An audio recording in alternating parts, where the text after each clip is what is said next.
Bom dia, irmãos. Para a convocação deste culto, convido a Santa e Amada Igreja de Cristo para a leitura do Salmo 117.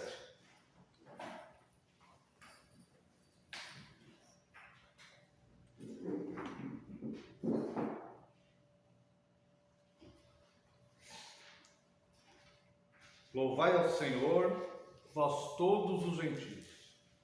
Louvai todos os povos, porque muito grande é a sua misericórdia para conosco, e a fidelidade do Senhor subsiste para sempre. Aleluia. Convido os irmãos a se colocarem em pé. Louvemos a Deus com o Salmo 117.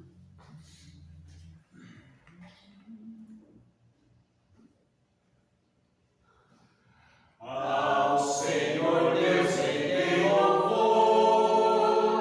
todos os povos adorai, dai louvores, ó gentios, porque muito grande é o seu favor, sua misericórdia em nós, do Senhor para sempre permanece. Aleluia.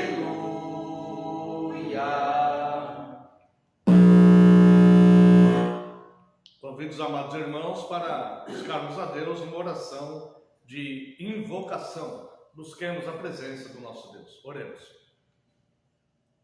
Pai eterno e santo, glorificado seja o teu nome. Deus Pai, Filho e Espírito Santo. Senhor de toda a humanidade, Deus vivo, eterno, soberano, Senhor dos exércitos, Deus Criador dos céus e da terra. A Ti rendemos homenagens e adoração, Deus, e neste momento, Senhor, nós reunidos na Tua santa presença, em santa comunhão, Deus, pretendemos prestar um culto a Ti, um culto que seja um culto espiritual, um culto real, um culto verdadeiro. Vivemos numa época, Deus, onde as sociedades das nações e até mesmo muitas igrejas têm se afastado do Senhor, das suas leis, dos seus mandamentos. E cada vez, Deus, a sua igreja fiel enfrenta mais dificuldades, Deus, de crescimento na caminhada. Mas nós estamos aqui, ó Deus, para prestarmos este culto a Ti, porque reconhecemos, Deus, que o Senhor não muda e o Senhor é o único Deus vivo, soberano, o único Deus digno de ser adorado, porque somente o Senhor é Deus, somente o Senhor é o Criador dos céus e da terra, somente o Senhor criou o homem e a mulher, somente o Senhor merece o nosso culto e a nossa adoração. Reconhecemos, Deus, que somos falhos e pecadores, pedimos perdão ao Senhor pelas nossas falhas e pecados e rogamos a Ti, Deus, que o Senhor nos auxilie, através do Teu Santo Espírito, a prestarmos um culto verdadeiro ao Senhor. Que Seu nome aqui seja adorado, glorificado, exaltado, pregado, homenageado e que o Senhor, Deus, seja adorado neste lugar. Aqui cantaremos louvores, salmos e também, ó Deus, seremos instruídos pelo Senhor na ministração da Tua Santa Palavra. No nome santo e poderoso de Jesus Cristo é que oramos agradecidos. Amém, Senhor, e glórias a Ti. Vamos ao voto da nossa segurança. Amada Igreja do Senhor Jesus Cristo, onde está o nosso socorro? O nosso socorro está em o nome do Senhor, Criador dos céus e da terra. Graça a vós outros e paz, da parte de Deus, nosso Pai, e do Senhor Jesus Cristo. Os amados irmãos podem assentar-se. Eu convido os irmãos para a leitura no Evangelho de Mateus, capítulo 9, verso 13.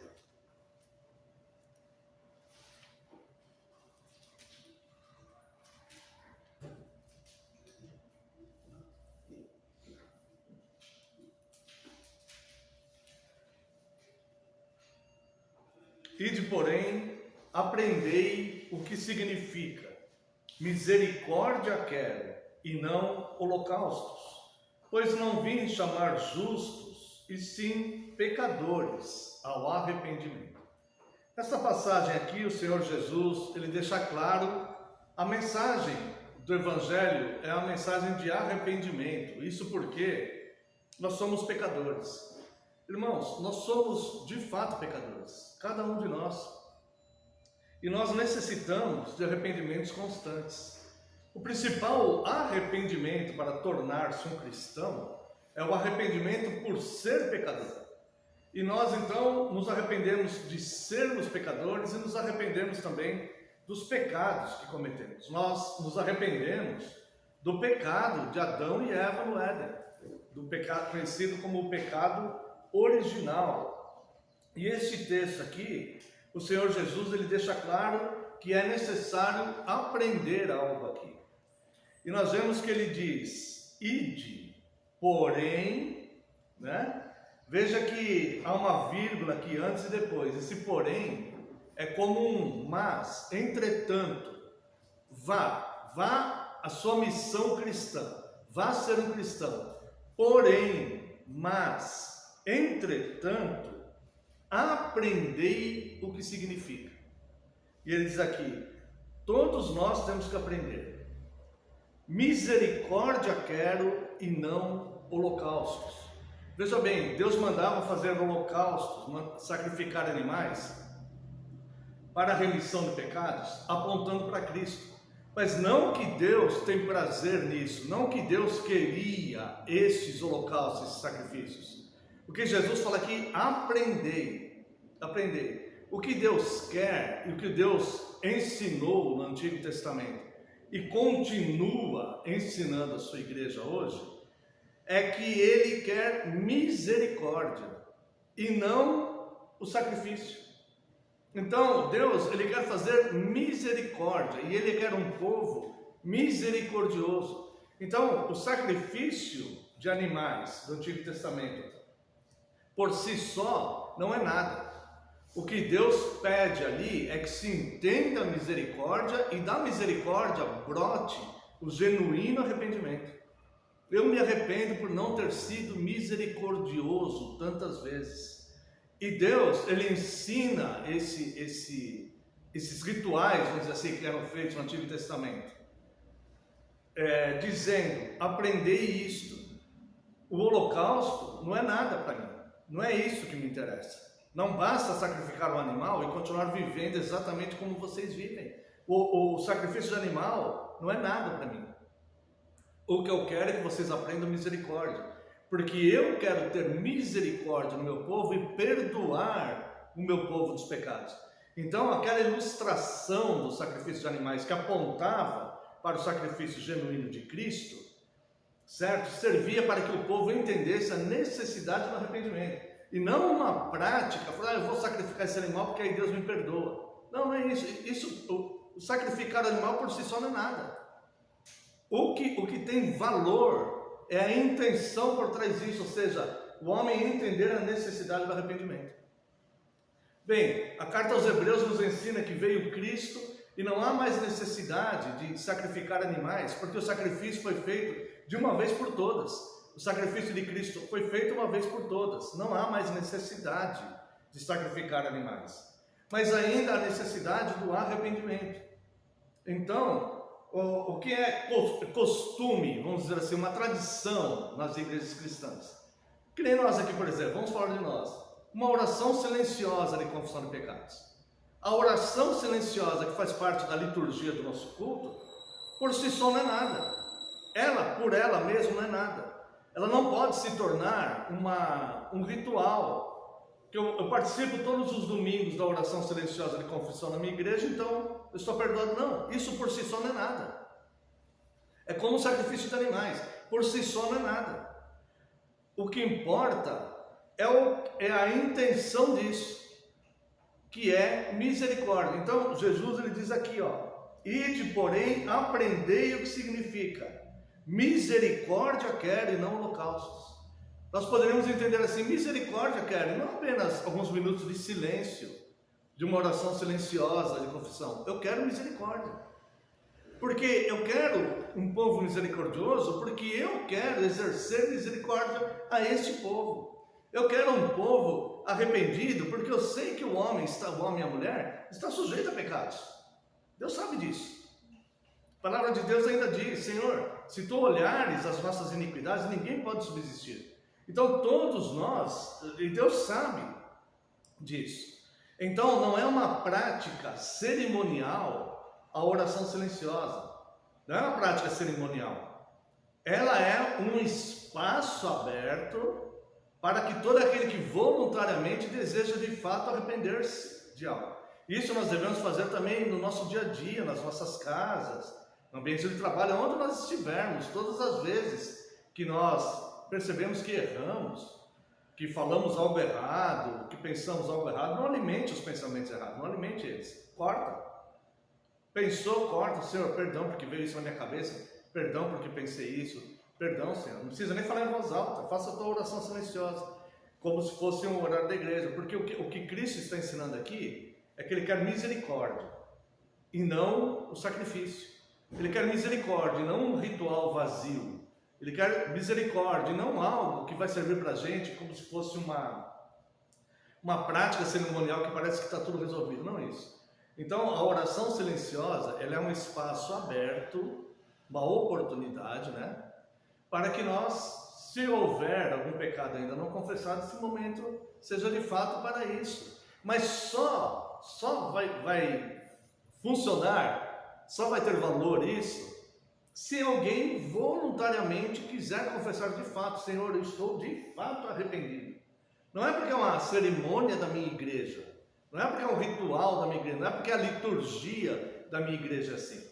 É porque eu de fato estou arrependido de ser pecador. Eu de fato estou arrependido de ter feito, ou pensado, ou falado, ou deixado de fazer, porque às vezes nós pecamos por omissão, né? Então, aqui diz, veja o verso 12: Mas Jesus, ouvindo, disse: Os sãos não precisam de médico, e sim os doentes. Ide, porém, e aprendei o que significa misericórdia quero, e não holocaustos, pois não vim chamar justos, e sim pecadores ao arrependimento. Então a chamada é o arrependimento. Então aqui vai funcionar de duas formas, né? Primeiro, que nós devemos entender que nós devemos nos relacionar com os pecadores, não viver no pecado que eles vivem, não isso, mas levar a mensagem de Cristo para eles, como Cristo fazia. Porque misericórdia quero, e não regras e mais regras de uma religião. Eu quero misericórdia. Então, nós vamos tratar deles bem, vamos tratar deles normalmente e dar uma palavra de ânimo, uma palavra de Cristo, uma palavra do Evangelho. Quem sabe eles se submetam a Cristo. Então, nós não vamos tratá-los como: olha, eu não me misturo com você porque eu sou da religião tal. Não isso. Misericórdia quero, e não rituais, né? Então nós vamos tratá-los bem, tratá-los normal, conversar sobre futebol, sobre filme, e dar uma palavra para eles, tá? Não cometer os mesmos pecados deles, né? Não nos deixar influenciar pelos pecados deles, mas fazer isso, tá? Esse é o primeiro ponto. E o segundo ponto é com relação a nós mesmos, né? Deus, Ele quer misericórdia e não uma prática ritual. Então é o momento, de fato, da oração silenciosa, que nós vamos manter na nossa liturgia, no espaço aberto para a confissão. Mas nós não vamos fazer isso por ser uma prática litúrgica nossa, né? Nós vamos fazer isso porque de fato nós somos pecadores. E Deus quer exercer de misericórdia conosco. E nós devemos ser mais misericordiosos também, né? Então, e muitas vezes sermos misericordiosos conosco mesmo, porque às vezes nós somos duros conosco mesmos, sabia? Então, que nós devemos ser misericordiosos com as pessoas que convivem conosco e também com os de fora, tá? Então esse momento é um momento de oração, de confissão. Se alguém sentir que é necessário confessar algo, mas voluntariamente, de iniciativa própria, de desejo próprio, né? Aí isso sim terá um valor, porque misericórdia quero e não holocaustos. Então vamos a uma oração silenciosa de confissão. Após a oração estarei fazendo uma oração em voz audível. Oremos.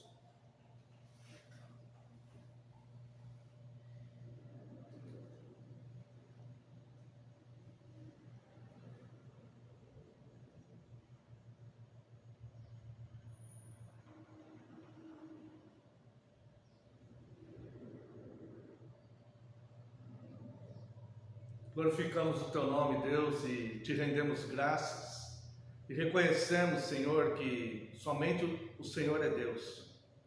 E contigo está o perdão para que os homens o temam. E que o Senhor deseja exercer misericórdia com o seu povo, como tem feito. As suas misericórdias são a causa de não sermos consumidos. Então nós, Deus, aceitamos e agradecemos ao Senhor, porque o Senhor é de fato compassivo e misericordioso.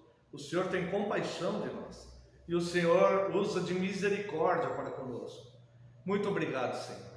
E nesse momento, Senhor, nós reconhecemos que somos falhos e pecadores. Pecamos por pensamentos, palavras, atitudes, pecamos por omissões.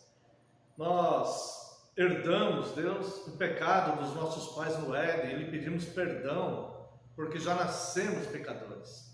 E pedimos perdão também pelos pecados que cometemos. E lhe pedimos, Deus, que o Senhor tenha misericórdia de nós. E nos ajude também, Senhor, a sermos a Tua imagem e semelhança. Sermos misericordiosos com as pessoas. E que também, Deus, possamos ser instrumentos para levarmos o Teu amor, ó Deus, a Tua salvação às pessoas que nos rodeiam, pessoas que temos contato. Muito obrigado, Senhor, pela Tua graça e amor. Muito obrigado pela bênção do Teu perdão. No nome santo e poderoso de Jesus é que oramos. Amém. Quero convidar os amados irmãos para louvarmos a Deus com o hino 46 do Inário.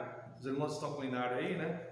Durante este louvor, aqueles que sentiram o desejo de estar ofertando esse momento oportuno, quero pedir também que os irmãos orem, porque as finanças da nossa igreja estão numa situação terrível, irmãos. Está complicadíssimo. Não está só complicado não, está complicadíssimo. Então peço que os irmãos orem também para que a gente possa vencer essa dificuldade, que tudo possa voltar a uma normalidade, tá bom? Louvemos a Deus com o hino 46.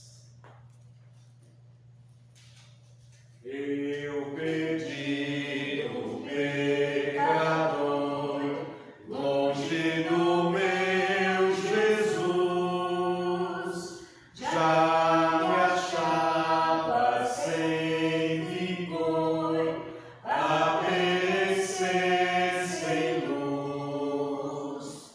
Meu estado Cristo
leitura do Salmo 29,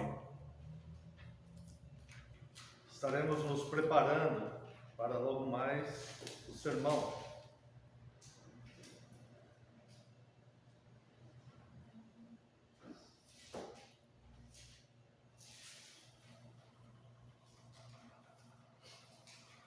Salmo 29. Tributai ao Senhor, filhos de Deus, tributai ao Senhor glória e força, tributai ao Senhor a glória devida ao seu nome, adorai o Senhor na beleza da santidade. Ouve-se a voz do Senhor sobre as águas, troveja o Deus da glória. O Senhor está sobre as muitas águas. A voz do Senhor é poderosa. A voz do Senhor é cheia de majestade. A voz do Senhor quebra os cedros. Sim, o Senhor despedaça os cedros do Líbano. Ele os faz saltar como um bezerro, o Líbano e o Sirion como bois selvagens. A voz do Senhor despede chamas de fogo. A voz do Senhor faz tremer o deserto. O Senhor faz tremer o deserto de Cádiz. A voz do Senhor faz da cria as corças e desnuda os bosques. E no seu templo tudo diz glória. O Senhor preside aos dilúvios como rei. O Senhor presidirá para sempre. O Senhor dá força ao seu povo. O Senhor abençoa com paz ao seu povo. Quero convidar os amados irmãos para louvarmos a Deus com o Salmo 29.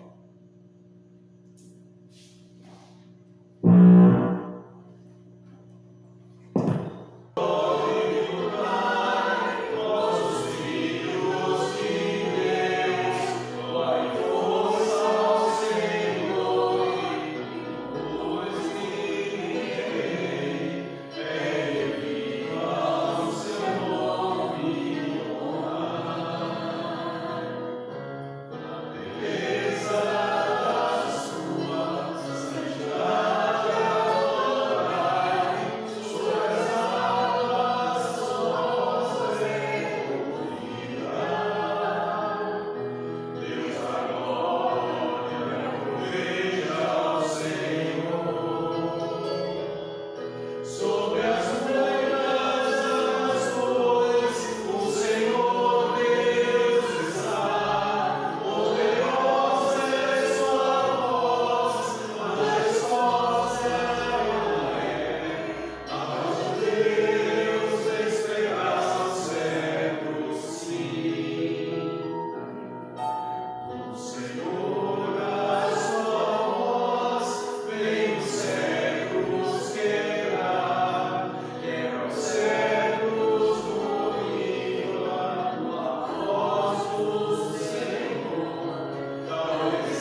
cantar, né? Então a gente decidiu colocar, mas é lindo, né?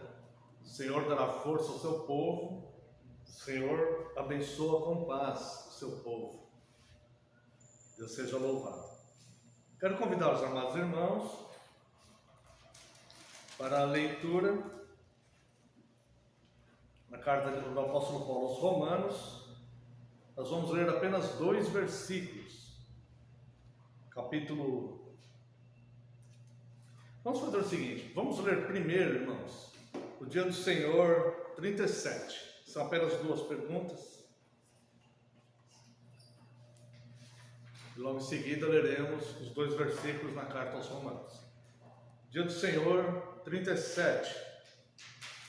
Pergunta e resposta 101. Mas será que podemos, de modo piedoso, fazer juramentos e votos em nome de Deus? Resposta: sim, quando o governo o exige de seus súditos, ou quando a necessidade o exige, para que se guarde e se promova a fidelidade e a verdade, para a glória de Deus e o bem do nosso próximo. Esse tipo de juramento tem por base a palavra de Deus e foi assim utilizado da maneira correta pelos santos do Velho e no Novo Testamento. Pergunta 102. Podemos também jurar pelos santos ou por outras criaturas? Resposta: não. Um juramento legítimo é uma invocação a Deus, para que Ele, o único que conhece o coração, sirva como testemunha da verdade e que me castigue se eu jurar falsamente. Nenhuma criatura é digna de tal honra. Tá vendo? Por isso que a gente não deve julgar, né? Jurar, né? Tem pessoas que falam, juro pela minha vida, juro pela minha mãe, né? E nenhuma criatura é digna de ter essa honra, né? Tá bom? Agora sim, vamos à leitura da carta aos Romanos, capítulo 1, verso 9.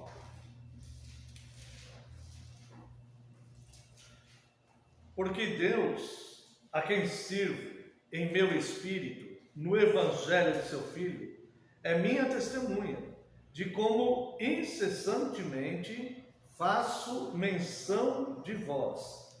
E quero ler também Romanos 9, verso 1. Capítulo 9, verso 1. Digo a verdade em Cristo, não minto, testemunhando comigo no Espírito Santo a minha própria consciência. Até aqui, convido os irmãos a uma breve oração. Oremos. Pai eterno e santo, glorificado seja o teu nome. Nós te adoramos e te rendemos graças, Senhor. E estamos agora neste momento de culto, Deus, diante da tua santíssima palavra. E nós desejamos, Senhor, nós precisamos, necessitamos, temos carência, Deus, de sermos instruídos pela tua santa palavra.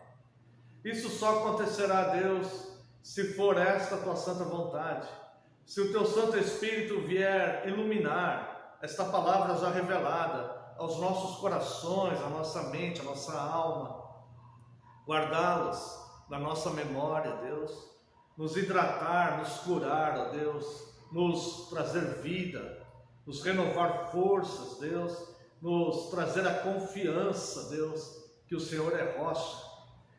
Para isso, Deus, eu lhe peço perdão pelas minhas falhas e pecados, e eu rogo a Ti, Senhor, eu clamo a Ti, que neste momento eu diminua, e só prevaleça a Tua palavra, que eu desapareça, Deus, e só prevaleça a Tua palavra, porque a Tua palavra é a verdade.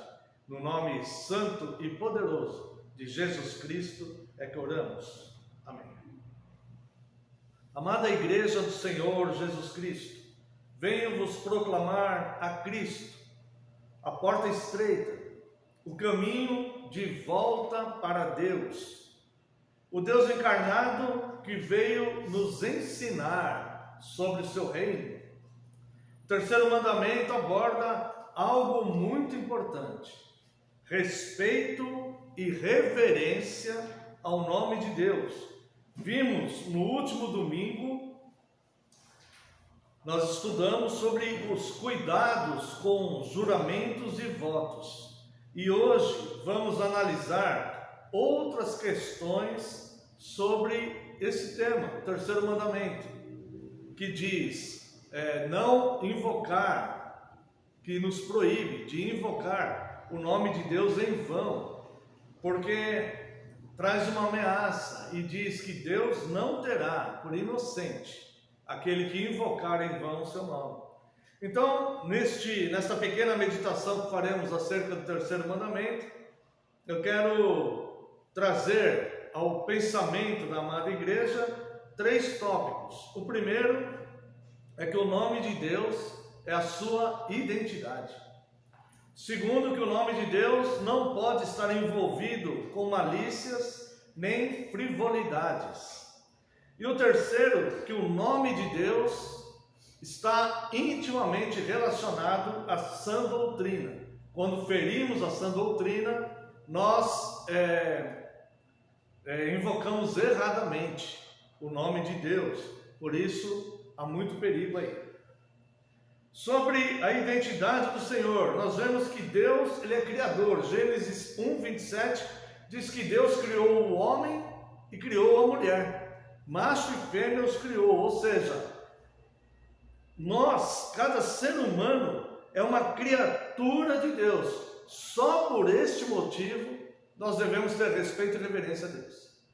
Pelo simples fato dele ser o nosso Criador. E também as Escrituras dizem que Ele criou os céus e terra. No Salmo 124, verso 8, diz que Ele, o Senhor, é o Criador dos céus e da terra. E também dentro da identidade de Deus, nós vemos que Deus, Ele não é apenas Criador. Deus, Ele é o condutor das coisas, e Ele é tão poderoso, Ele é todo poderoso. E neste poder dele, Ele exerce esse poder sobre o homem e a mulher que Ele criou, e também sobre os efeitos da natureza que Ele criou, céus e terra, e também sobre as nações. Eu quero convidar os amados irmãos aqui para olharmos no livro do profeta Jeremias, capítulo 1, a partir do verso 4. Eu convido a Santa Igreja de Deus para contemplar o poder de Deus aqui. Jeremias capítulo 1, leremos a partir do verso 4, leremos até o verso 10. A mim, diz Jeremias, a mim me veio, pois, a palavra do Senhor dizendo: antes que eu te formasse no ventre materno, eu te conheci, e antes que saísses da madre, te consagrei e te constituí profeta às nações. Note que esse as aqui tem uma crase, é um profeta para as nações, às nações. Te constituir profeta às nações. Te constituir profeta, não te constituir profeta às nações, mas para as nações, às nações, Antes que eu te formasse no ventre materno, eu te conheci, e antes que saísses da madre, te consagrei e te constituí profeta às nações. Então lhe disse eu: Senhor Deus, eis que não sei falar, porque não passo de uma criança. Mas o Senhor me disse: não digas, não passo de uma criança, porque a todos a quem eu te enviar irás, e tudo que eu te mandar falarás. Não temas diante deles, porque eu sou contigo para te livrar, diz o Senhor.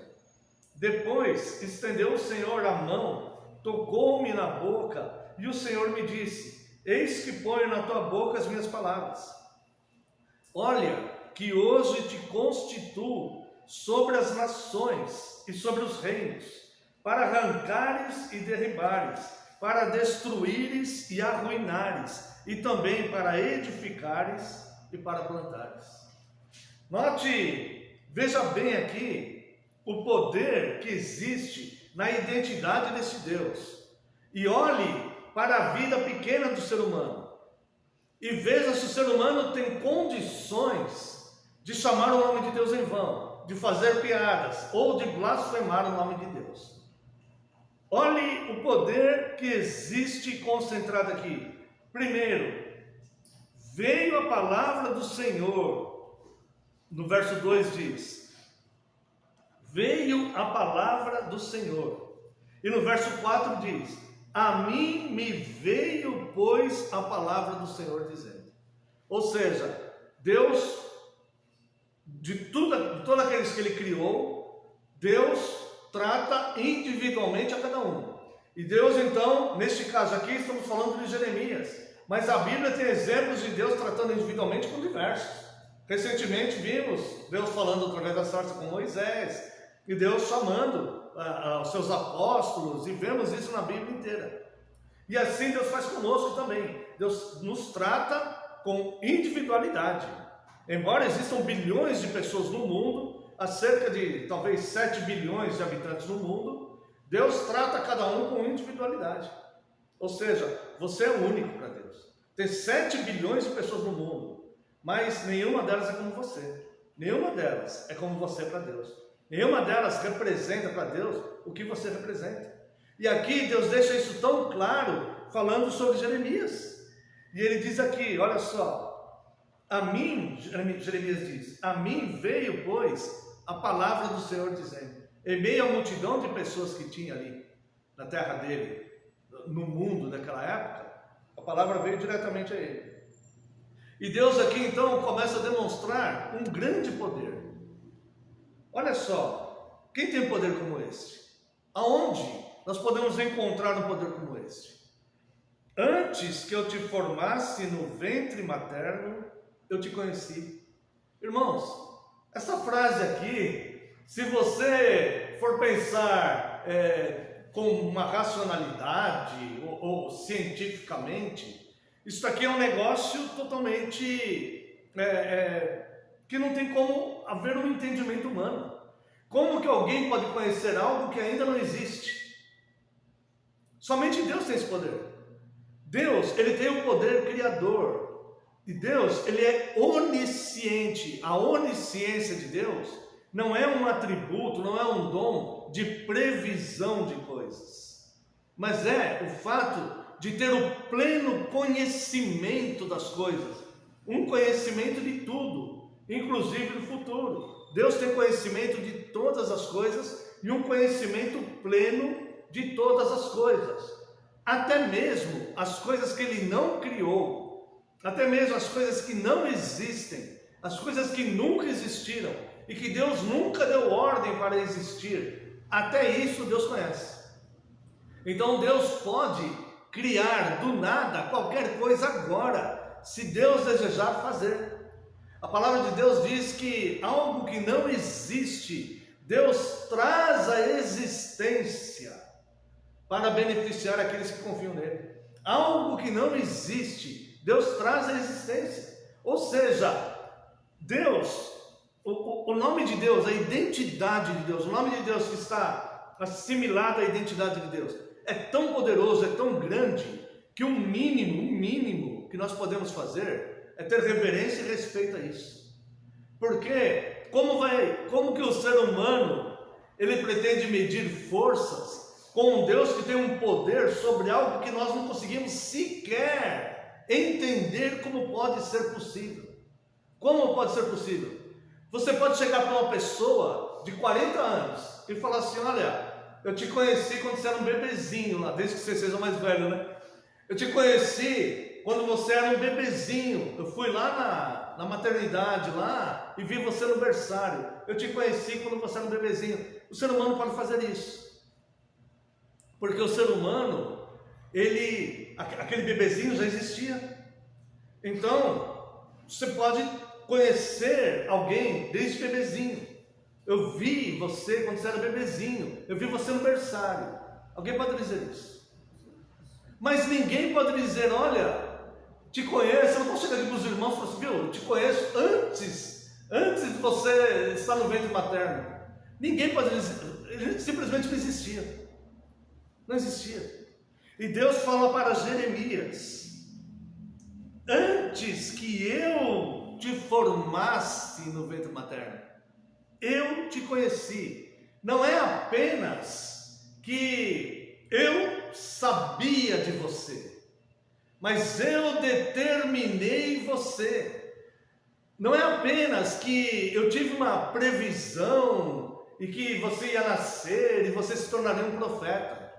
Não é que eu tive uma previsão que um dia você ia nascer e você iria morar na cidade de Indaiatuba e congregar na igreja reformada em Indaiatuba e ter essa atividade e fazer aquilo. Não é isso. Não é só isso. É que eu determinei isso. Eu determinei você.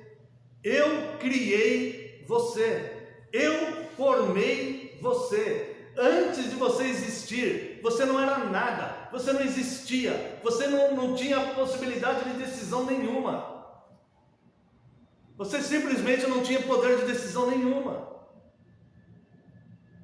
Eu tenho um livre-arbítrio, você não tem. Você não tem poder de decisão nenhuma. Porque antes de eu te conhecer, antes de você existir, quando você não era nada, você não era um nome, você não tinha uma sombra, você não tinha membros no seu corpo, você não sabia olhar, você não sabia ouvir, você não sabia falar, não havia neurônios, porque você ainda não tinha cérebro, você ainda não tinha caixa craniana, você não existia.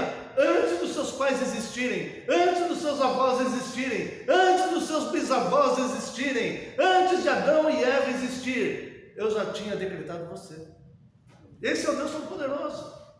Eu já tinha visto suas lágrimas, eu já tinha recolhido as suas lágrimas, eu já tinha atendido as suas orações, eu já te amava com um amor intenso, ao ponto do apóstolo João chegar e falar: vede, olha, com que grande amor Deus nos amou. Como Ele é grande, como é grande esse Deus, como é grande esse amor, como é grande esse poder. Quem é o homem para blasfemar o santo e terrível e glorioso nome de Deus?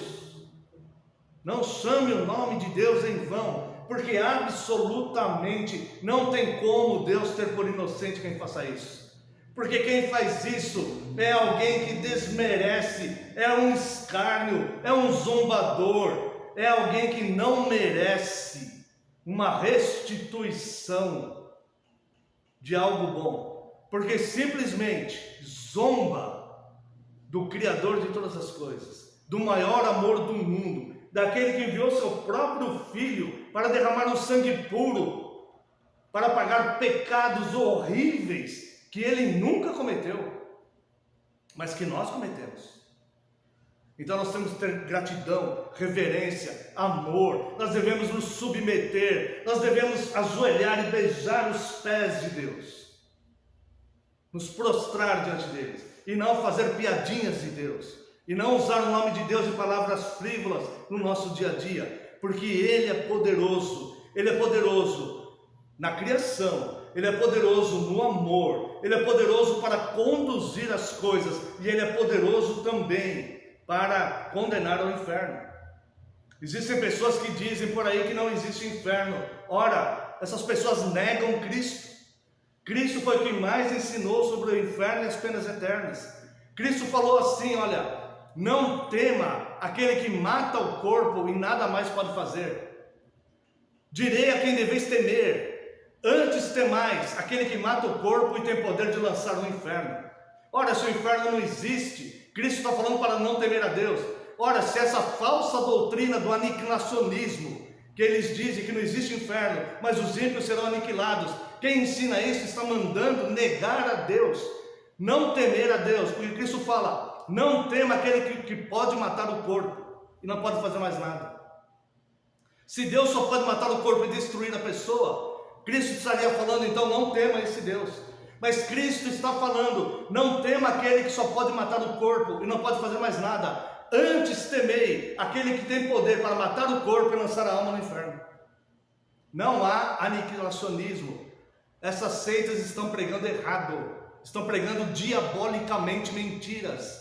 Cristo ensina.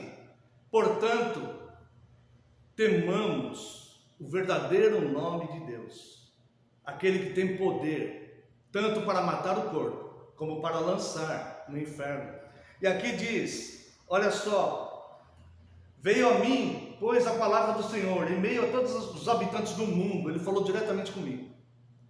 Antes que eu te formasse no ventre materno, ou seja, foi ele que me formou. E antes dele me formar, ele já me conhecia. E antes de eu sair da madre, antes de eu decidir alguma coisa na minha vida, antes de eu saber que tipo de comida eu gosto, que tipo de roupa eu vou usar, qual que é o meu idioma, antes de eu aprender a falar, antes de eu aprender a pensar, antes disso, ele me designou para algo. Olha só, antes que eu te formasse no ventre materno eu te conheci, e antes que saísse da madre te consagrei. Formou, conheceu e consagrou. E depois disso, Deus constituiu o Jeremias para ser profeta, não apenas um profeta para as nações. Tudo isso antes de Jeremias ser alguma coisa. Então, um dia, quando Jeremias já tem um entendimento, Jeremias já foi formado no ventre da sua mãe, Jeremias nasceu, Jeremias foi alimentado pela sua mãe, Jeremias já estava numa idade onde ele já tinha uma compreensão. Então Deus chega para ele e fala, olha só, quem é você? A pergunta mais antiga da humanidade, né? De onde eu vim, para onde eu vou, por que eu estou aqui? São as perguntas mais antigas da humanidade. Então Deus chama Jeremias e explica, olha só, quando você não era nada, eu te conheci. No ventre da tua mãe, eu te formei lá. Antes de você nascer, eu te consagrei e te constituí profeta para as nações. E então Jeremias, ele dá aquela resposta que normalmente nós damos. Ou seja, a menos que a pessoa quando ela é chamada mesmo por Deus, né? E ela percebe que há um chamado de Deus, ela olha para si mesma e fala, nossa, o Deus do universo está mandando fazer tal coisa, mas eu não posso. Todo ser humano pensa isso. Por quê? Porque diante de toda essa grandeza de Deus, a gente olha para nós mesmos, nós falamos, eu não posso, é impossível. Porque se nós olharmos, né, aos nossos olhos, existem pessoas muito melhores, muito mais capacitadas e muito mais adiantadas nas coisas e com muito mais recursos e com muito mais condições, e nós olhamos para nós mesmos e falamos assim, olha, não tem como eu fazer isso, né? É como se o técnico da seleção chamasse a gente para jogar uma Copa do Mundo, eu não tenho condições de fazer isso, né? Mas não, o técnico da seleção, ele não pode nos capacitar para fazer aquilo. Ele só pode convocar aqueles que já estão capacitados. Mas Deus, ele pode chamar e ele pode capacitar. E aí então, o Jeremias, ele dá a resposta que normalmente o ser humano dá. Aquele ser humano sincero. E ele diz, Senhor, então disse eu, olha, tem uma exclamação, tem uma exclamação aqui, e aí vem outra exclamação, Senhor Deus, Senhor Deus. Essas duas exclamações aqui, elas podem nos ensinar tantas coisas, irmãos, tantas coisas. Primeiro, isso é um choque para Jeremias. Olha Jeremias está lá, jovenzinho, aí no meio de todo o seu povo, né, e de todas as pessoas que existem no mundo, vem para ele a voz do Senhor. E a voz do Senhor chega e demonstra um poder desse. Quando você não era nada, eu te conheci, eu te formei no ventre da tua mãe, fui eu que te formei, eu designei você para isso. Eu consagrei você, eu te constituí, ou seja, determinei que você seja assim, você está constituído para esta obra. E vem aquelas informações, e Jeremias, jovenzinho, recebe aquelas informações, e a resposta dele é, Eu? Como?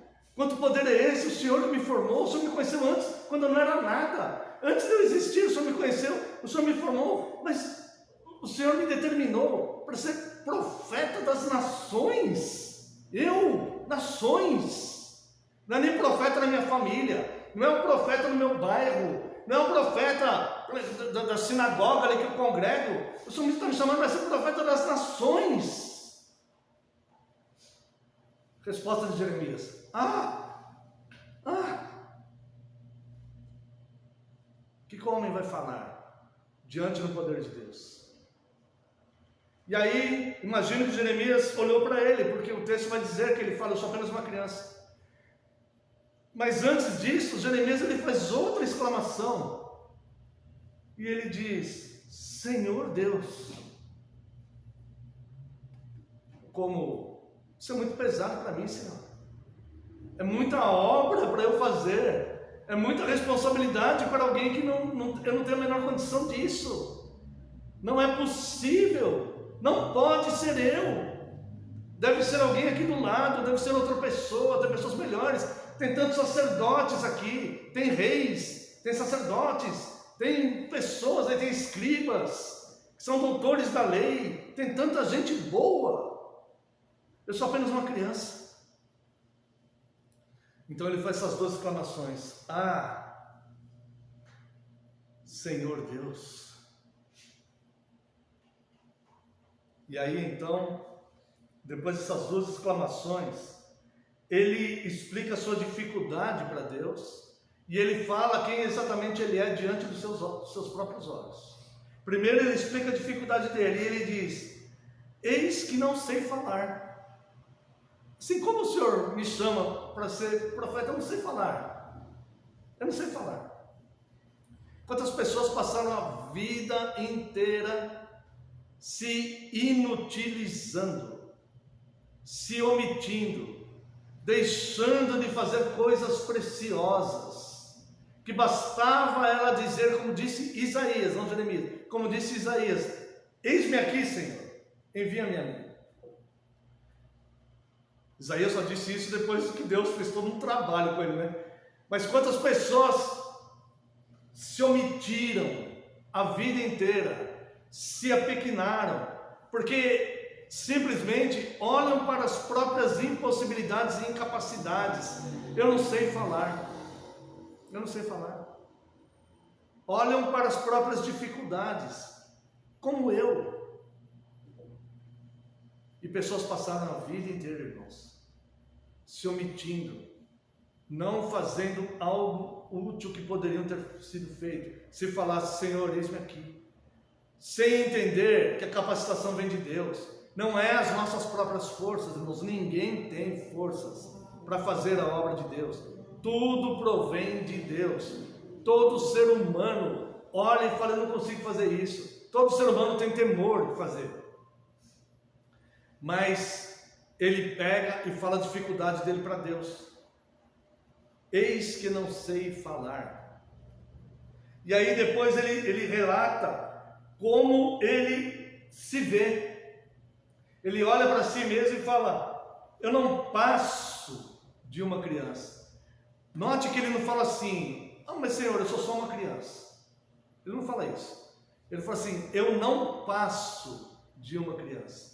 Ele mesmo impõe limites sobre o seu próprio estado, como se ele não fosse crescer, como se de criança ele não passasse a ser um adolescente, de adolescente não passasse a ser um jovem, de jovem não passasse a ser um adulto. Ele mesmo impõe limites à sua própria condição. É como se nós olhássemos para nós, uma seara enorme que temos aí, com muitas coisas que temos para fazer, uma igreja que a gente pode contribuir para que essa igreja seja uma luz do mundo de fato no bairro, com tantas coisas que a gente pode fazer na nossa família, na sociedade, no local de trabalho, e nós olhássemos para nós mesmos, olhássemos para as nossas dificuldades, olhássemos para a nossa pequenez e nós mesmos colocássemos um limite. Eu não passo disso. Eu não passo de uma pessoa assim. Eu não passo de uma criança. Eu não passo disso. essa palavra eu não passo disso, é um limite na mente de muitas pessoas intransponível. E as próprias pessoas se colocam esse fardo sobre eles. Jeremias fala isso de uma forma que parece que há poucos segundos Deus não tinha falado para ele: antes de você existir, eu te conheci.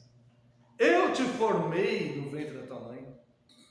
Parece que isso soa como nada agora. Ele fez 2 exclamações, mas agora parece que as impossibilidades dele são mais fortes do que aquele Deus poderoso que conheceu antes dele existir, que formou ele no ventre da mãe. Parece que agora a impossibilidade dele fala mais alto. Parece que agora a impossibilidade dele fala: Senhor, olha, o Senhor me conheceu antes de eu existir, o Senhor me formou no ventre da minha mãe, mas o Senhor não tem condição de me fazer um profeta não, porque eu não passo de uma criança. É assim o ser humano, é exatamente assim o ser humano. O ser humano, ele não consegue ver o poder de Deus e ver que ele pode fazer mais coisas porque Deus está com ele. Irmãos, uma frase que eu sempre falo: nós podemos, porque Deus é todo poderoso. Sem Deus nós não podemos, mas nós podemos, porque o poder não é nosso, a capacitação não é nossa, os recursos não são nossos. Nós podemos, porque Deus é todo poderoso. Você pode mudar a sua situação, não por você mesmo, não porque você mereça, não porque você é capaz disso, não porque você é o gênio do século 21 ou a gênia. Não, você pode mudar a tua situação porque Deus é todo poderoso. Ele pode todas as coisas. Mas o ser humano, ele vai por esse caminho: eu não passo disso, minha situação não muda por causa disso. Eu lembro uma vez conversando com uma pessoa que nunca foi membro aqui da igreja, nunca foi. E ela me contando: Deus precisa mudar uma pessoa ali da minha família e tal. E eu falei assim: olha, irmã, Deus tem poder para fazer isso, Deus tem poder para fazer aquilo, e Deus faz. Ela falou: eu sei. Eu falei: a senhora não crê no poder de Deus? Ela respondeu assim para mim: eu creio no poder de Deus. Olha só o que ela falou para mim, irmãos: eu creio que Deus tem poder, eu creio que Deus é todo poderoso. Mas ele, esse meu parente, é tão difícil. Então Deus é todo poderoso, mas não tem poder sobre o parente dela, que é o problema dela. O nosso problema é o mais difícil de todos. O meu problema é mais difícil que o seu. O meu problema é mais difícil que a guerra da Ucrânia. O meu problema é mais difícil que o conflito de Israel com Hamas. O meu problema é mais difícil do que tudo, simplesmente porque eu estou sentindo ele na pele. Então aí a pessoa olha e fala: eu creio no poder de Deus, mas isso que eu estou passando é difícil demais. Eu creio no poder de Deus, mas eu não passo de uma criança. É isso que Deus está fazendo com Jeremias. E aí então Deus olha para Jeremias, Deus responde para Jeremias, e o Senhor diz: não digas, não passo de uma criança. O que Deus fala para Jeremias é: não te imponhas limites, porque sou eu que estou te chamando, sou eu que estou te enviando. Quem está te enviando sabe o que está fazendo. Quem está te enviando tem poder para fazer. Não foi assim que Deus falou para Josué? Não temas, apenas seja forte e corajoso. Deus falou assim: apenas.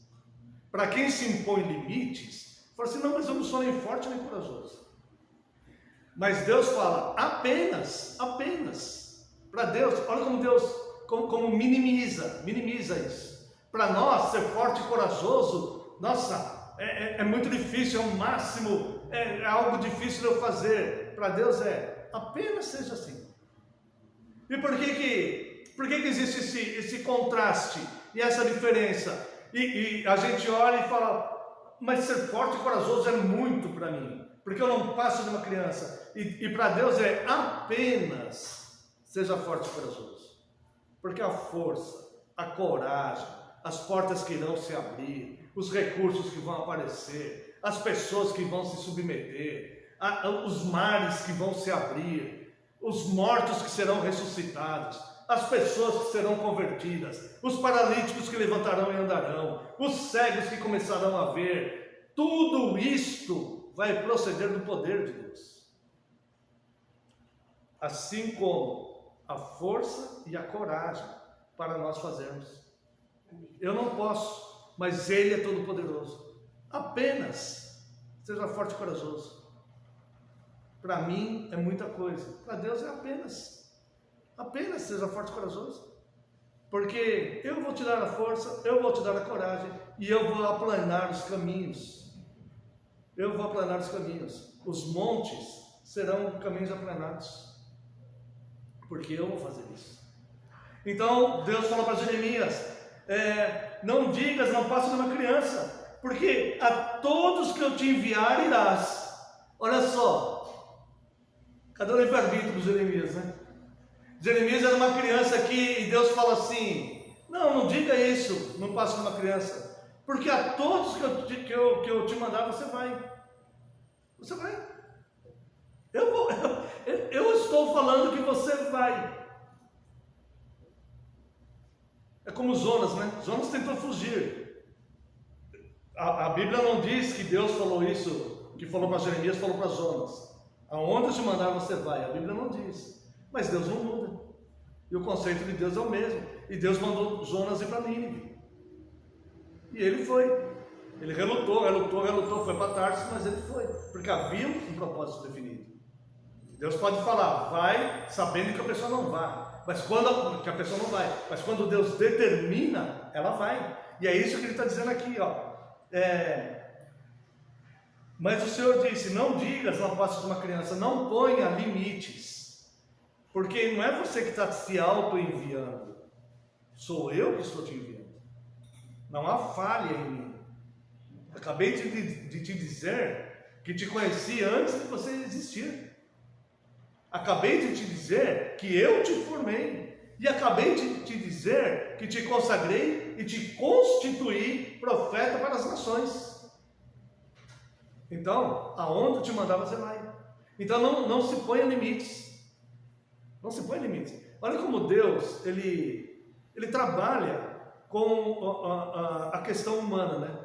Como Deus poderia simplesmente enviar Jeremias não ia nem entender o que estava acontecendo, mas ele ia ter que cumprir a determinação de Deus. Certo? Mas Deus, ele mantém essa espécie de diálogo aqui, explicando para ele, ensinando ele. Deus poderia simplesmente mandá-lo como se ele fosse um robô, mas ele não é um robô. E Deus então trata essa humanidade dele. Deus entende as dificuldades de entendimento no ser humano diante de um Deus todo-poderoso. O homem com o QI mais elevado do mundo, ou a mulher, eu não sei hoje quem é que tem o QI mais elevado no mundo, não sei quem é, mas a pessoa com o QI mais elevado no mundo, diante de Deus não sabe absolutamente nada. E Deus poderia conduzir essa pessoa, mas Deus está explicando ali. Então Deus fala assim: não digas, não passe de uma criança, porque a todos a quem eu te enviar irás, e tudo quanto eu te mandar falarás. Você vai para todo lugar que eu te mandar, e você vai falar tudo que eu mandar você falar. Entendeu? Então não se imponha limites, porque Jeremias, de fato, você é pó da terra. De fato, você não pode, mas eu posso, e eu estou te enviando, e eu sei o que eu estou fazendo. Quando Ele colocou cada um de nós aqui, Ele sabia exatamente o que Ele estava fazendo. Quando Ele deu vida para cada um de nós, quando você casou, quando você nasceu, quando você entrou na escola, quando você se formou, quando você foi jogar futebol num time lá, quando você entrou em determinada empresa, quando você foi morar no local onde você mora atualmente, em todas estas coisas, Deus estava presente. E você, conduzido. E você não precisa se impor limites sobre você mesmo. Você deve reconhecer a sua pequenez, mas você deve entender que para as coisas do reino, você é enviado e precioso. É por isso que teu coração está batendo. É por isso que você está respirando. É por isso que você tem uma vocação. É por isso que você está aqui. E aí então, Deus, depois disso, Deus estendeu a mão e tocou na boca dele. Parece que o Jeremias precisava de um empurrãozinho, né? Parece que o Jeremias precisava de algo palpável para ver. Deus não precisava fazer isso. É quantas pessoas Jesus curou, quantos cegos Jesus curou e falou e simplesmente a pessoa começou a ver. Mas um deles, Jesus cuspiu no barro, fez uma lama e pôs a mão e passou nos olhos daquele cego. Aqui, Jesus, Deus, ele diz,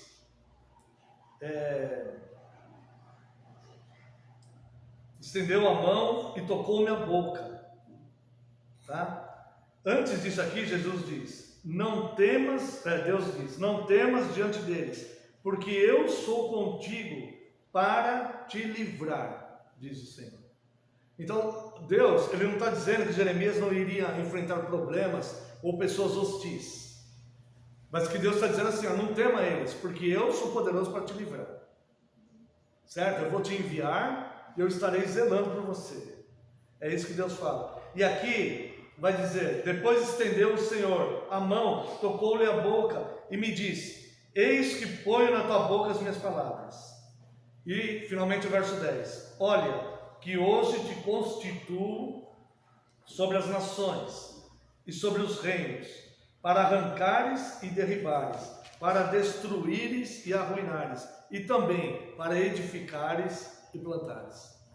Ou seja, você tem carta branca, e o que você vai falar aqui, o que eu mandar você vai falar, e os efeitos da sua palavra vai acontecer ali, no meio do povo, porque você vai estar falando fielmente as coisas que eu falo.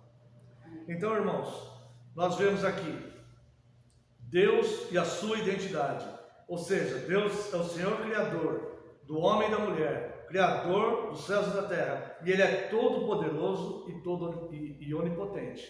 Ele pode fazer todas as coisas, tá?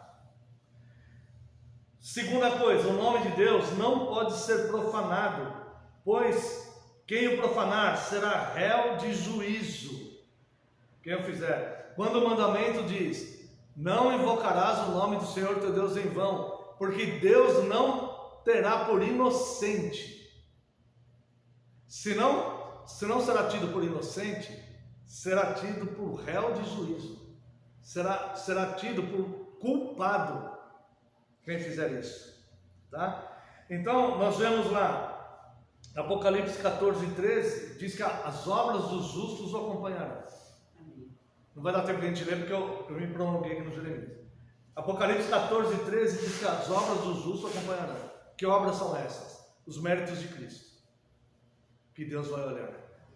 A quem nós estaremos servindo. Por isso que nós não fazemos caridade, nós fazemos o serviço piedoso, que é servir a Cristo neste mundo, dar alimento, ter misericórdia, mas servindo a Cristo. Fazemos tudo isso, tá? Agora, Mateus 16:27 vai falar que os ímpios vão levar as suas obras. Os ímpios. Então, aqueles salvos de Apocalipse 14:13 serão julgados pelos méritos de Cristo, serão absolvidos, porque não há pecado em Cristo. Então Deus vai olhar para nós e vai ver os méritos de Cristo. Sem isto, sem Cristo, pessoa que fala assim, eu não passo de uma criança, eu não vou servir a Deus não, porque eu não posso, os meus limites são maiores do que o poder de Deus, esses serão julgados pelas suas próprias obras. E é por isso que Deus fala, não diga isso, eu sou como uma criança, porque aonde eu te enviar você vai. Você pode, porque eu sou todo poderoso. Então, os ímpios de Mateus 16:27 serão condenados pelas suas próprias obras. Então, para nós, irmãos, é melhor nós sermos vistos por Deus pelos méritos de Cristo, porque se Deus olhar um pecadinho nosso, nós já somos condenados. Pelo simples fato de termos nascido, nós já somos condenados, porque nós já nascemos em pecado. Em pecado nos concebeu nossa mãe. Então nós já nascemos em pecado. Então, é melhor que Ele nos olhe pelos méritos de Cristo, e nós sejamos os absolvidos de Apocalipse 14 e 13, do que as nossas próprias obras, as nossas limitações, que muitas vezes servem de justificativa para não servirmos a Deus, para sermos condenados com os de Mateus 16, 27. Então é melhor sermos vistos pelos méritos de Cristo. Terceiro, o nome de Deus responde pela sã doutrina, que identificará o verdadeiro do falso. Nós não vamos ter tempo, né, de ver aqui, tá? Mas olha só, o próprio Jeremias, capítulo 23, de 25 a 32, fala de profetas que falam sem Deus ter enviado esses profetas. Deus fala assim: eu não estou com eles, eu não os enviei, são profetas da mentira. E ainda diz aqui: aquele que sonha, conte o sonho com o sonho, mesmo que seja um sonho espiritual. Não está negando que existam sonhos espirituais, mas está dizendo: aquele que sonha, conte o sonho apenas com o sonho. Tenha responsabilidade, cuidado com o nome de Deus, tá? 2 Pedro 2, 20 e 21 vai dizer que toda palavra, essa aqui eu vou ler rapidinho, tá? 2 Pedro 2, 20 e 21. Aliás, 2 Pedro 1, 20 e 21. Sabendo primeiramente isto, que nenhuma profecia da Escritura provém de particular elucidação, porque nunca, jamais, qualquer profecia foi dada por vontade humana. Entretanto, homens santos falaram da parte de Deus, movidos pelo Espírito Santo. Pessoas que estão deturpando, distorcendo essa palavra aqui, essas pessoas estão chamando o nome de Deus em vão, porque foi o próprio Deus que deu essa palavra para essas pessoas. Pessoas que estão pregando heresias, pregando falsas doutrinas, seguindo profetas e profetisas e revelações e visões. Essas pessoas estão profanando o nome de Deus. O que responde por Deus no mundo é somente a revelação bíblica. A revelação bíblica. E quando se for pregar, deve-se pregar somente a revelação bíblica. E o testemunho é o próprio Cristo. Aqui Apocalipse 19, 10. Vai dizer aqui: prostrei-me ante seus pés para adorá-lo. Ele, porém, me disse: vê, não faças isso, sou conservo teu e dos teus irmãos. Agora preste atenção: que mantém o testemunho de Jesus. Adora a Deus, pois o testemunho de Jesus é o espírito da profecia. Tem pessoas, adventistas do sétimo dia, falam que o espírito de profecia é Ellen White, uma mulher que viveu no século XIX. A Bíblia fala que é Cristo. Todas as pessoas que distorcem o Evangelho não serão inocentes diante de Deus. Todas as pessoas. Pessoas que estão tendo visões e revelações hoje aí, falando o que acham, o que não acham, estão quebrando o terceiro mandamento, não serão vistas por inocentes diante de Deus, porque o testemunho da profecia é Cristo. É impressionante, é assustador o que pensam, os que pensam que falam por Deus. Muitas vezes eles falam até contrários à Bíblia, à própria Bíblia. Muitas vezes eles têm que manipular a própria Bíblia para defender as coisas que eles falaram que viriam em nome de Deus.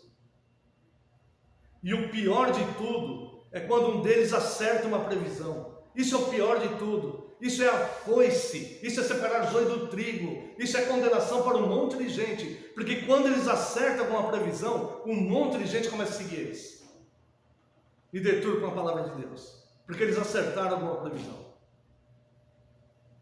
Como todos os videntes acertaram previsões, mas erraram também. Todos os falsos profetas acertam previsões, mas erram também. Agora, o caos, a tragédia, é quando eles acertam, porque uma multidão de cegos, como bois que vão para matadouro, começa a seguir essas pessoas, simplesmente porque rejeitam a santa palavra de Deus. Isso é quebrar o terceiro mandamento, e Deus não terá por inocente aqueles que quebram o mandamento, porque homens santos falaram essas coisas reveladas nas Escrituras, inspirados por Deus. Isso nos basta. Isso aqui nos basta, a verdadeira doutrina. Irmãos, eu estou no final do sermão. O nome de Deus tem que ser guardado.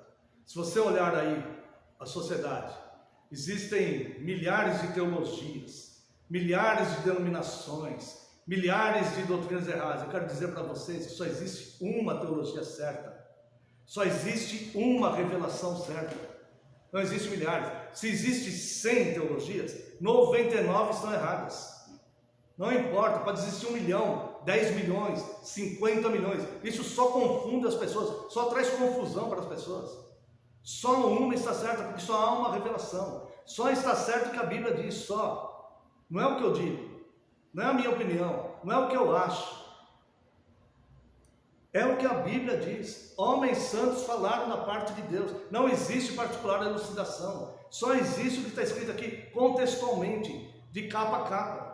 As pessoas não querem se aprofundar e estudar. E seguem, como eu falei, bois que estão indo para o matador. Seguem os falsos que profanam o nome de Deus, negando a sua própria palavra. Lembra do poder de Deus em Jeremias? Antes de você existir. O nome de Deus é autoridade sobre enfermidades físicas e emocionais, Lucas 10:9. É autoridade sobre demônios, Lucas 10:17. Sobre as intempéries da natureza, Marcos 4:39-41. O nome de Deus é autoridade sobre toda criatura, Filipenses 2:10 e 11. Todo joelho vai se dobrar e toda língua vai confessar. A verdadeira palavra de Deus. O nome dele é autoridade sobre tudo isso. O nome dele é santificador e regenerador. Quero ler aqui com os irmãos, 1 Coríntios 6:11. 1 Coríntios 6:11.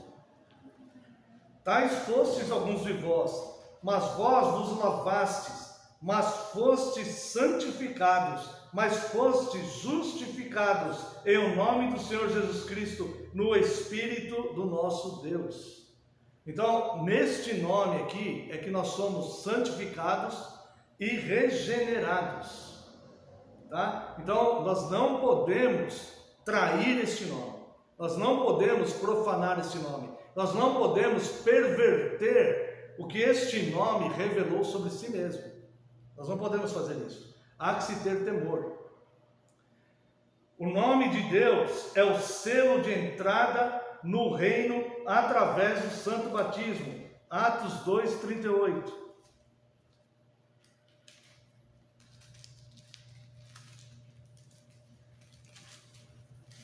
Atos dos Apóstolos 2:38. Respondeu-lhes Pedro: arrependei-vos e cada um de vós seja batizado em o nome de Jesus Cristo, para a remissão dos vossos pecados, e recebereis o dom do Espírito Santo.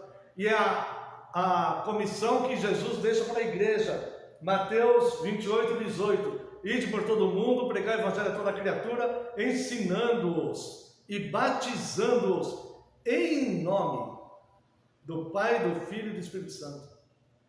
Então, o nome de Deus é o nosso selo de entrada no reino de Deus. Quando profanamos o nome de Deus, obviamente, nós não somos merecedores desse selo aqui. Nós não temos esse selo de entrada no reino. Deus não terá por inocente aquele que profana o nome. Nós somos batizados pelo nome dele. Nós temos respeito e reverência pelo nome de Deus. E só nos submetemos pela palavra revelada, contextualmente. Não versículos isolados daqui e dali, escolhido a dedo, que as pessoas escolhem para manipular a palavra, perverter a palavra para defender ideias. De Gênesis a Apocalipse, contextualmente, se for de fato a revelação bíblica e o ensino bíblico, nós nos submetemos a ela totalmente. Totalmente. Tá? O nome de Deus é o selo de entrada no reino através do batismo. O nome de Deus perdoa pecados. Salmo 130, verso 4. Somente Deus pode perdoar pecados. E finalmente, irmãos, sobre os textos que lemos de Romanos 1:9 e 9:1, Paulo invoca a Deus como testemunha da verdade para algo relacionado ao que o próprio Deus e à verdade absoluta. Então, como Pedro falou, toda profecia foi dada por Deus. Nós invocamos a Deus na verdade. Quando se prega o Evangelho, está se invocando a Deus. Estou invocando a submissão de Deus para que os irmãos se submetam a Cristo. E todos que estiverem ouvindo. E quando eu escuto uma pregação legítima, alguém ali, a pessoa que está pregando, ela está invocando que eu me submeta a Deus e me submeta. Aí é usado o nome de Deus legitimamente. Nós invocamos o nome de Deus legitimamente, fazendo uso do que Ele mesmo revelou, e não do que nós achamos, do que Ele mesmo revelou. Quando nós começamos a falar do que nós mesmos achamos, nós estamos profanando o nome de Deus. E por fim, irmãos, a verdade é Cristo, amor e misericórdia. Amém. Quero convidar os amados irmãos para louvarmos a Deus com o hino 247 dos Salmos e Hinos.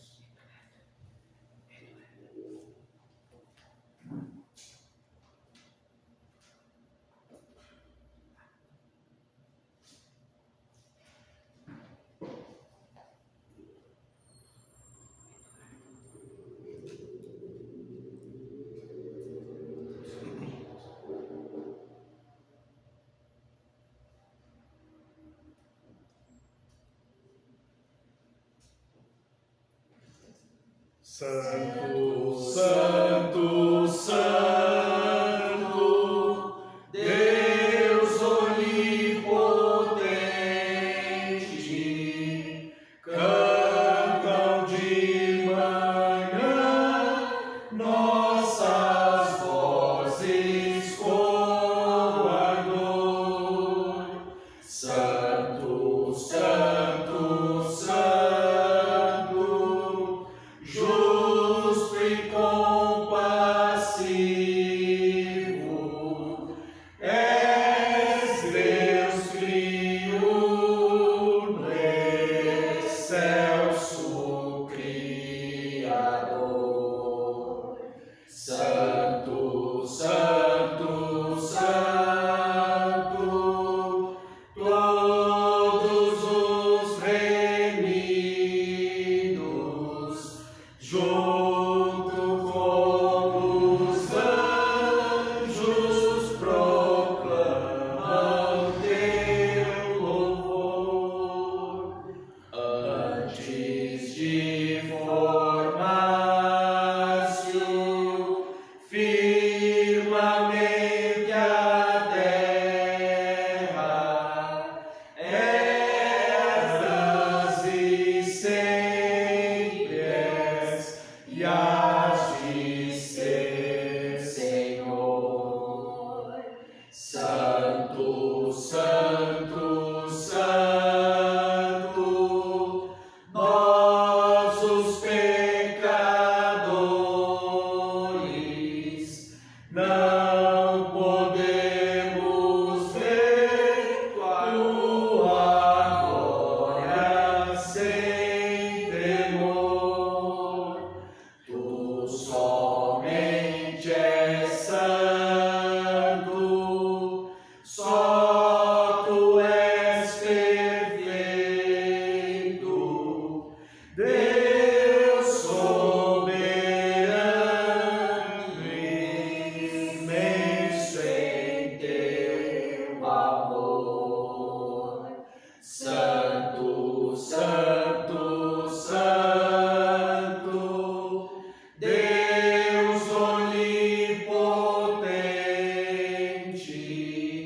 tuas obras louvam teu nome com fervor. Santo, Santo, Santo, justo e compassivo, és Deus triuno, excelso Criador. Amém. Convido os amados irmãos, se coloquem em pé. Vamos a uma oração de encerramento. Após a oração, a bênção. Após a bênção, eu peço que os irmãos fiquem um minutinho. Tenho 2 avisos só, tá bom? Oremos. Pai excelso e santo, Criador de todas as coisas, antes de formar-se firmamento e a terra. Tu és, era e sempre será, Deus, o excelso Criador. O Senhor nos conhece quando nós ainda não existíamos. O Senhor nos formou no ventre da nossa mãe. E o Senhor, Deus, nos constituiu para que possamos ir realizar uma obra, Deus. E nós, muitas vezes, colocamos impedimentos e limites. E o Senhor diz para nós não fazermos isso. E nós lhe pedimos, então, Deus, que o Senhor nos auxilie, que o Senhor nos dê ousadia, força, ânimo, para que possamos, Deus, realizar a obra que o Senhor colocou em nossas mãos. Que possamos fazê-la, Deus. Lhe peço, Deus, que o Senhor nos despeça em segurança, nos livra de todo o mal, permita que tenhamos um domingo de paz, abençoado na Tua santa presença, e que o dia de hoje seja para glorificar o Teu nome. Se for da Tua graça, Deus, cura os enfermos que estão no nosso meio. Pedimos de forma especial ao presbítero Marco, que está enfermo. Estenda suas mãos aos tentados, traga paz aos aflitos. E permita, Senhor, que possamos nos reunir muitas outras vezes em torno do Seu nome. Abençoe todo o Seu povo, espalhado em toda a face da terra, e traga paz a Jerusalém. Oramos no nome santo e sagrado de Jesus Cristo, Seu Filho amado. Amém, Senhor. Receba a bênção, irmãos. Que a graça do nosso Senhor Jesus Cristo, o amor do Deus Pai e a comunhão e as consolações do Espírito Santo sejam sobre vós, agora e para todo sempre. Amém e amém. Peço que os irmãos sentem um minuto. Irmãos, nós não fizemos o culto ontem e a Santa Ceia hoje,